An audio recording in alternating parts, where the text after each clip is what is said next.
নিষেধাজ্ঞা ফাঁকি দিয়ে ইরানের ছায়া ব্যাংকিং ব্যবস্থাকে টিকিয়ে রাখা এবং দেশটির প্রতিরক্ষা বাহিনী এবং এই বাহিনীর অভিজাত শাখা ইসলামিক রেভলিউশনারি গার্ডকে সহযোগিতা করার অভিযোগে ৩৫ জন ব্যক্তি ও প্রতিষ্ঠানের উপর নিষেধাজ্ঞা জারি করেছে যুক্তরাষ্ট্রের ট্রেজারি মন্ত্রণালয়।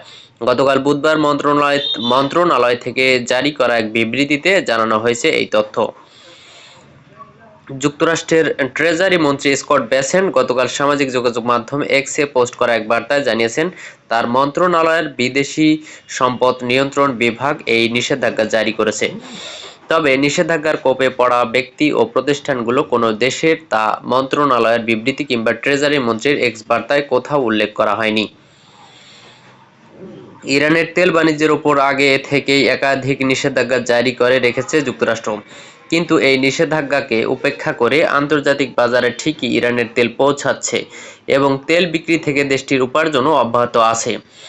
যুক্তরাষ্ট্রের অভিযোগ, দেশি বিদেশি বিভিন্ন ব্যক্তি ও প্রতিষ্ঠানের সহযোগিতায় এক প্রকার ছায়া ব্যাংকিং ব্যবস্থা তৈরি করেছে ইরান। এই ব্যবস্থায় তৃতীয় ব্যক্তি ও প্রতিষ্ঠানের মাধ্যমে বৈশ্বিক গ্রাহকদের কাছে তেল বিক্রি থেকে প্রাপ্ত অর্থ আন্তর্জাতিক ব্যাংকগুলোর হিসাবে রাখা এবং সেসব হিসাব থেকে অর্থ ইরানের প্রতিরক্ষা বাহিনী এবং বাহিনীর অভিজাত শাখা আইআরজিসিকে পৌঁছে দেওয়ার যাবতীয় কাজ করে এই তৃতীয় পক্ষ।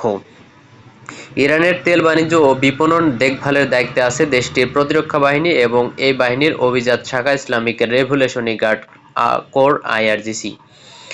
যে ৩৫ ব্যক্তি ও প্রতিষ্ঠানের উপর নিষেধাজ্ঞা জারি করেছে মার্কিন ট্রেজারি মন্ত্রণালয়, তারা সবাই এই তৃতীয় পক্ষের অধীন, অর্থাৎ পরোক্ষ বা আড়াল থেকে ইরানের তেল বাণিজ্য থেকে প্রাপ্ত অর্থ ইরানের সরকার, প্রতিরক্ষা বাহিনী এবং আইআরজিসির কাছে পৌঁছে দিতে সহযোগিতা করে।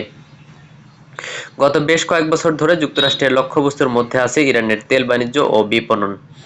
২৮ ফেব্রুয়ারি ইরান যুক্তরাষ্ট্র ইসরায়েল যুদ্ধ এই ব্যাপারটিকে আরও উস্কে দিয়েছে। গত ১২ এপ্রিল ইরানের বন্দরগুলোতে অবরোধ জারি করেছে যুক্তরাষ্ট্র। ওয়াশিংটনের পক্ষ থেকে বলা হয়েছে, তেহরানের সঙ্গে স্থায়ী শান্তি চুক্তি স্বাক্ষরের আগ পর্যন্ত এই অবরোধ থাকবে। সূত্র রয়টার্স।